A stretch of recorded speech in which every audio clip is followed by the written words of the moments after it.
Hello mga lovely people! Welcome to Cucina di Pichi, the home of pacham-pacham recipes. So for today's video, ito po ay another pacham-pacham version ng adobong manok. So meron po tayo ditong 6 na hiwa ng manok. Tapos meron tayong 3 large potato slice. Tapos meron tayong crushed black pepper, sliced onion, tapos garlic, and then bay leaves dried. Tapos, syempre, lalagyan din natin ng konting brown sugar. Ginamitan ko lang ng dark soy sauce, oyster sauce. Ayan, yan. Pwede kayong gumamit ng silver swan, ha. Tapos, meron tayong Maggi seasoning. Tapos, syempre, yung vinegar natin. So, yung ginamit ko yung apple vinegar kasi yun lang yung available sa akin. Tapos, syempre, mantika. So, ayan po. Ngayon, medyo naiiba lang itong tong version natin. Hindi ko alam kung may gumawa na ng ganito o gaya po ng sabi ko, basta panoorin nyo na lang. So ayan, ang ginawa ko po ay pinirito ko po muna na mauna yung ating mga na-slice na patatas sa isang kawali, o diba? Sa isang kawali talaga. So as nakikita nyo, pinprito ko nga yung patatas. So yung talagang pagkaprito niya, yung bago nyo hanguin, yung kailangan medyo golden brown na yung patatas nyo, di ba?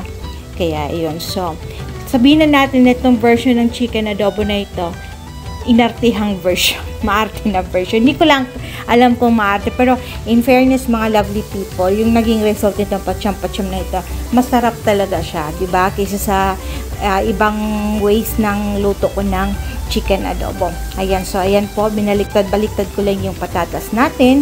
Tapos kapag kaganyan na siya, maganda na yung pagka golden brown niya, pwede na siyang hanguin. Set aside nyo lang muna. Tapos, tinapos ko lang muna prituhin lahat ng patatas. Ayan, so, tabi-tabi muna sila. Basta, kaya yun, maksaya to sa kanin itong recipe na ito. Subukan nyo lang isang beses, diba? Ngayon, pag di nyo nagustuhan, i-comment nyo, sabihin nyo, Pichi, hindi naman totoo na na masarap. Kaya yun, so diba, hindi naman tayo mahirap kausap, hindi naman pala ako mahirap kausap. So ayun, so ayan na po yung second batch ng patatas natin. So maganda lang na yung pagka-slice, yung pa ganyan, no, not necessary na yung gagamitan nyo ng giring-giring. So yun na po yung patatas natin. Tapos na ngayon, yung next natin ipipito is yung mga manok natin. Ngayon, itong manok, walang timpla talaga siya. Wala siyang timpla, lovely people. So, ganyan lang siya. Ipiprito siya hanggang sa maging golden brown din po. So, hindi ko lang masyadong nilakasan yung apoy para hindi siya agad masunog. Kasi hindi deep frying yung ginawa ko eh. Ayan, so tinakpan ko pa para kahit papano magsimula na rin siyang lumambot. Ayan, so paminsan-minsan, binabaliktad ko ng ganon, di ba? Kaya hanggang sa naging okay na sila, maganda na rin yung kulay nila. Ayan, so promise, wala yung patis, wala yung kung ano-ano. So, ayan po. Ayan, so binaliktad lang natin. And then, hanggang nga sa mag-golden brown sila. Tapos nung mag-golden brown sila, ay hahanguin naman natin at set aside natin. So, ayan.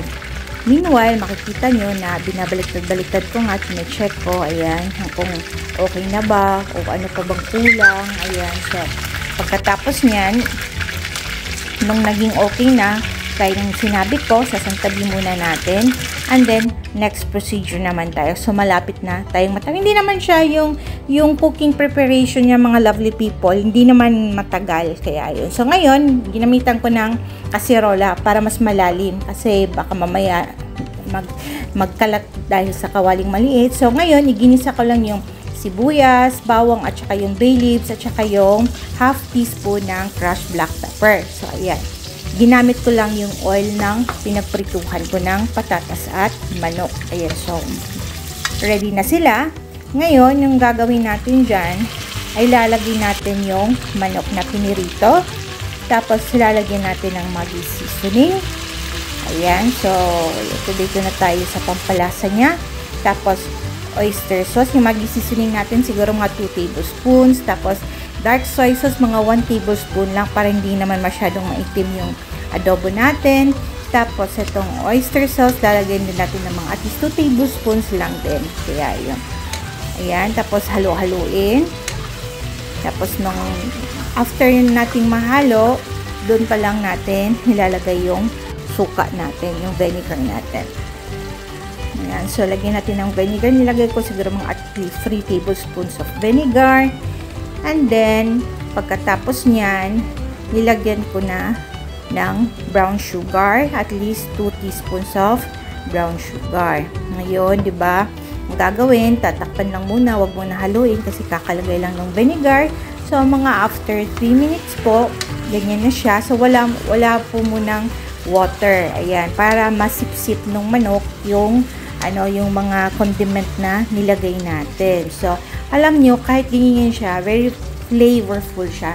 Talagang malasa siya, lovely people, yung adobo na itong eksperimento kong ito. Tapos, ngayon, para mas lalo pang lumambot yung manok natin, nilagyan ko lang ng siguro mga 1 cup of warm water. Ayan, and then tapos pinakulo lang, sinimmer lang ng mga at least 8 minutes, ganun. Kasi nga, nung pinirito siya, medium heat lang, medyo na rin, luto na talaga siya. So, konting na lang talaga.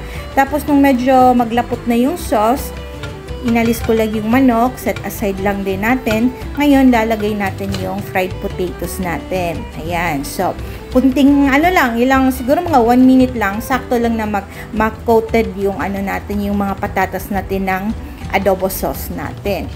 Ayan, so, pagkatapos nyan, ready na mag-plating. So, ganun lang po kadali itong pacham-pacham na ito na sabihin natin chicken adobo version 10. Kaya yun, diba?